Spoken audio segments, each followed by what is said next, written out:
Ito na po yung grabe maka-aura sa picture. Smile! Smile! Diba? Grabe maka-aura. Nanonood po siya ng Diana and Trauma.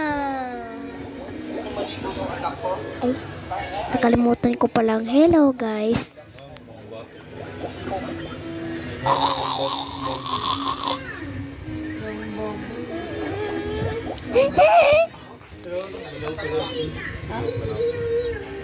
Di, penom pineapple. Di ko pa nalalasahan eh.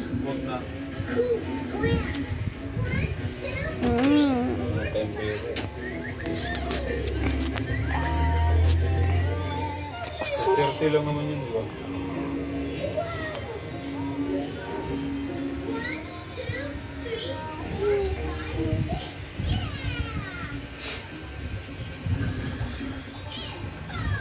At guys, ganito po ako matulog. Ganyan po ako matulog.